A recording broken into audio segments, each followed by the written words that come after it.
came in with the check engine light P0420. The traction control light was on, or the ABS light was on, and the traction control system was on. That one, or vehicle stability control.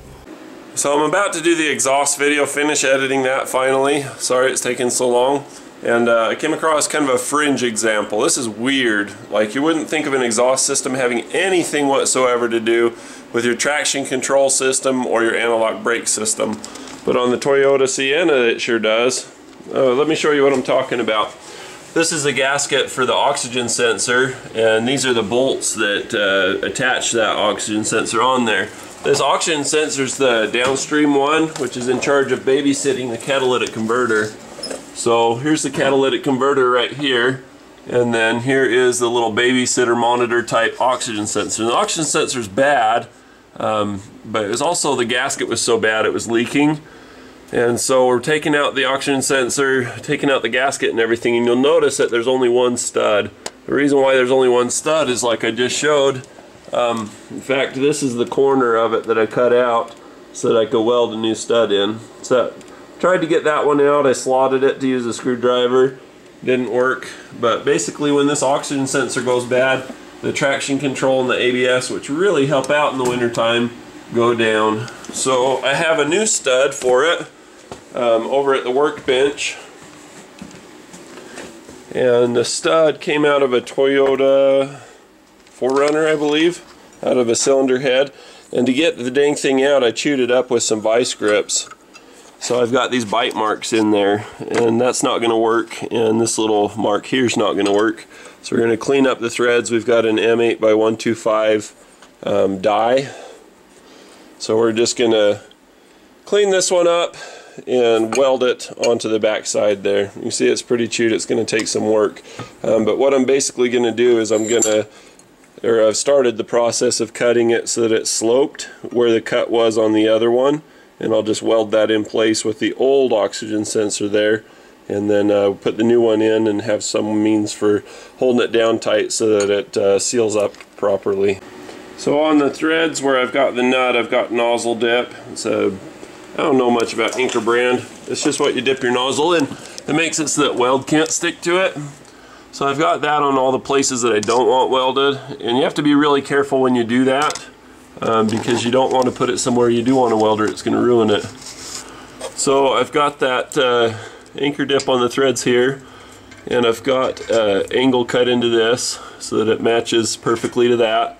What I do is I put it all the way to the top of the hole and then turn it a quarter turn, which draws it back, which slides it down while I'm pushing on the back side there. I can't touch it because I've touched the anchor stuff, but we'll go ahead and weld that on there, and we'll have a good repair. And obviously I don't have any anchor dip anywhere around the hole of the old one. It can weld to that if it wants to. And I'll show you what it looks like when it's done. Alright, so we've got that welded in there. I snugged it down and then finished it up. Let's take a look, see how we did. I replaced both the nuts. You can tell that one's not perfectly straight, but it should be good enough. You don't see any air gap at all, even without the gasket. So that's what we're going for, a good tight seal. We'll pull this down, put the new one in. As they say, out with the old, in with the new. You can see it doesn't look factory. I didn't weld around and make it all pretty, but that's because I didn't want to have to pull the exhaust down because the other fasteners are so rusted. I didn't want to open Pandora's box any further than I already had. So just take the new one, put that in, get the nuts, screw it on. Now I don't want to torque the snot out of this and break the weld that I just put on the back side of this thing. I just want it snug and to seal and to stay on. That's not a lot to ask for, but that's what I'm looking for.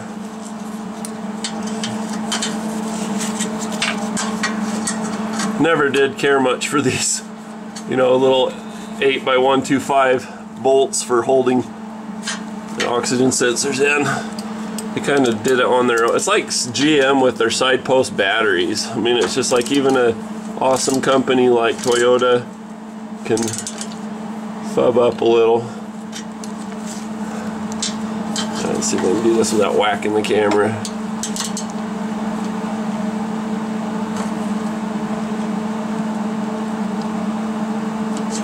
Beautiful, nice and tight.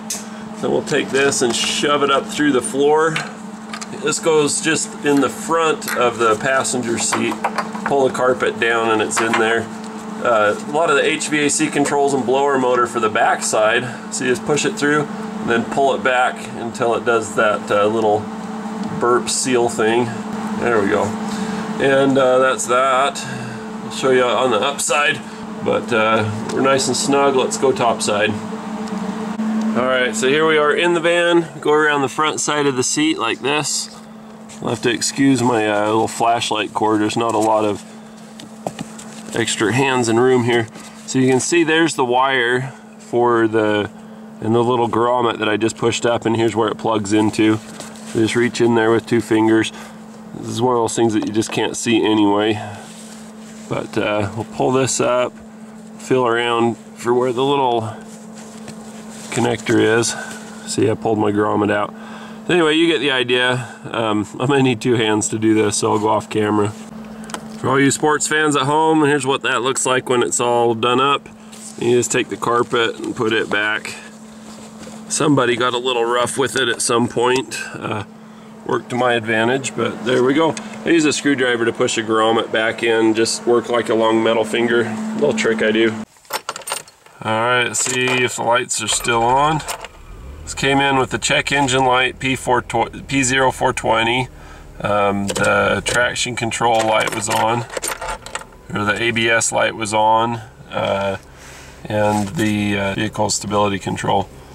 So now everything is looking good except for power door. I have no idea what that's about. Maybe that has to be initialized. But let's go take this out on the ice skating and see how the ABS does. All right, here we go. Here's some ice. Looks good. It's working good. Before it would just skid. It would just skate everywhere. I can sure hear that pump come on. So it looks like we're in good shape. So on these Toyota Siennas, this is a 2002, you just have to push the power door button, have it open and close twice to make it happy. So I turn the key on, all the lights come on except for power door, and you start it up, they all go out, and sure enough you push the door and it works just fine. I was worried something else went wrong. You never know on these cars. The more options you have and the more monitoring systems you have, the more potential there is for things to go wrong.